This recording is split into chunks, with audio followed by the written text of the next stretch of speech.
جس عورت میں یہ نشانیاں ہوں وہ کبھی بے وفا نہیں ہو سکتی۔ ان نشانیوں کا تذکرہ حضرت علی رضی اللہ عنہ کی اس حکایت میں ملاحظہ فرمائیے۔ کہتے ہیں کہ حضرت علی رضی اللہ عنہ کے پاس ایک شخص آیا اور آپ رضی اللہ عنہ سے سوال کیا کہ نیک عورت کی پہچان کیا ہے؟ تو حضرت علی رضی اللہ عنہ نے فرمایا، یاد رکھو میں نے اللہ کے رسول صلی اللہ علیہ وسلم سے سنا ہے کہ ایسی عورت جس کا شوہر اس پر غصہ کرے اور اس پر ناراض ہو تو یہ عورت اس کا ہاتھ پکڑ کر کہے میں تو ساری زندگی تمہارا ساتھ نبھاؤں گی، اور یوں اپنے شوہر کو راضی کرے اور اپنے گھر کی برائیوں کو کسی اور کے سامنے بیان نہ کرے اور اپنی اولاد کی ایسی پرورش کرے کہ زمانہ اس پر رشک کرے۔ یاد رکھو جس عورت میں یہ نشانیاں ہوں تو ایسی عورت دنیا کی نیک عورت ہے۔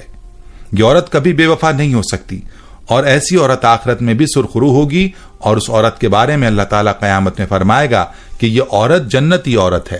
اس روایت کے مطابق نیک اور با وفا عورت کی جو سب سے بڑی نشانی ہے وہ ہے شوہر کی فرما برداری۔ یاد رہے کہ عورت کے لیے اللہ تعالیٰ نے اس کے شوہر کا بڑا مقام رکھا ہے، اور یہاں تک کہ فرمایا کہ عورت کے لیے اللہ کی رضا اس کی شوہر کی رضا میں ہے، اور عورت کو یہ تنبیہ کی گئی ہے کہ اس کی جنت اور جہنم کا دار و مدار اس کے شوہر کی اطاعت و فرما برداری میں ہے۔ اسی لیے شوہر کی فرما برداری کو نیک عورت کی پہچان کہا گیا ہے، اور ساتھ میں یہ بھی فرما دیا کہ نیک عورت اپنے گھر کی ناگوار باتیں اپنے تک محدود رکھتی ہے اور اپنی اولاد کی پرورش پر توجہ دیتی ہے۔ لیکن بڑے افسوس کی بات ہے کہ آج کی خواتین اسلامی تعلیمات سے دور ہونے کی وجہ سے اپنے شوہر کے مقام کو نہیں پہچانتی، جس کی وجہ سے وہ اپنے شوہر کی وہ قدر نہیں کر پاتی جو کرنی چاہیے۔ اور یاد رہے کہ اس کا نقصان عورت ہی کے لیے ہے، کیونکہ وہ اپنے شوہر کی عزت نہ کر کے اپنی اس زندگی کو بھی خراب کرتی ہے، اور ساتھ میں ان کی آخرت بھی خراب ہوتی ہے۔ پیاری بہنوں اور میرے بھائیوں، یہ تو نشانیاں تھیں ایسی عورت کی جو بے وفا نہیں ہو سکتی۔ چلیے اب آپ کو ان عورتوں کے بارے میں بتاتے ہیں جن کے بارے میں فرمایا کہ وہ بے وفا ہوتی ہیں، اور ایسی عورتوں کو بیکار اور بری عورتوں میں شامل فرمایا گیا۔ پہلی عورت کے بارے میں فرمایا گیا کہ بے پردہ عورت کبھی بھی وفادار نہیں ہو سکتی۔ جو عورت پردہ نہیں کرتی وہ بے وفا ہوتی ہے۔ نمبر 2، بالوں کو کھلا چھوڑنے والی عورت۔ فرمایا کہ جو عورت اپنے بالوں کی نمائش کرتی ہے وہ عورت بھی بیکار اور بری عورتوں میں سے ہے۔ نمبر 3، جو عورت اپنے آپ کو بہت زیادہ عقلمند سمجھتی ہے اور اپنے خاندان کے لوگوں کو کمتر سمجھتی ہے، ایسی عورت بھی بری عورتوں میں سے ہے، اور اس سے بھی وفا کی امید نہیں رکھنی چاہیے۔ نمبر 4، وہ عورت جو اپنے شوہر کی نافرمان ہو، اس عورت کے بارے میں بھی فرمایا کہ یہ عورت بیکار اور بری عورتوں میں سے ہے، اور اس سے بھی وفا کی امید نہیں ہے۔ نمبر 5، بد زبان عورت۔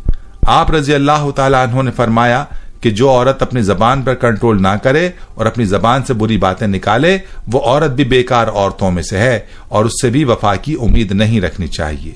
نمبر 6، زیادہ بولنے والی عورت۔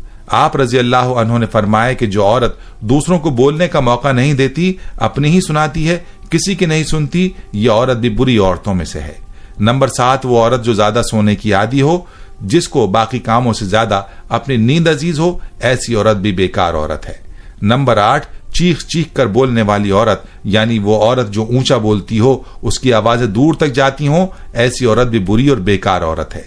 نمبر 9، وہ عورت جو زیادہ گھومنے پھرنے کی عادی ہو، گھر میں رہنے کے بجائے بازاروں کا چکر لگانے کا شوق رکھتی ہو، ایسی عورت بھی بیکار اور بری ہے۔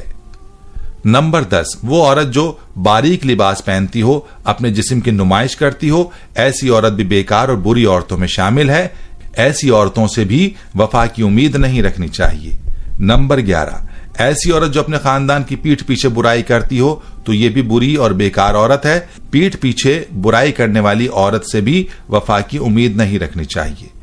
عورت کے ہمدرد مرد صرف 4 ہیں، باپ، بھائی، خاوند اور بیٹا۔ باقی کسی سے ہمدردی کی امید عورت کے لیے خطرناک ہے۔ ایمان والی عورت کا اصل زیور سونا چاندی نہیں بلکہ حیا اور پردہ ہے۔ فرمایا عورت کا چہرہ اور جسمانی حالت بتاتی ہے کہ اس کے شوہر نے اسے کس حال میں رکھا ہوا ہے۔ وہ عورتیں کبھی بوڑھی نہیں ہوتی جن کے شوہر ان پر جان چھڑکتے ہیں۔ کہتے ہیں کہ عورت کو تم جیسا کہو گے ویسی ہی بنتی چلی جائے گی۔ اسے بدصورت اور پھوہڑ کہو گے تو وہ وہی بنتی جائے گی، اگر اسے خوبصورت اور سلیقہ مند کہو گے تو پھر وہ خود بخود ویسی ہی بنتی چلی جائے گی۔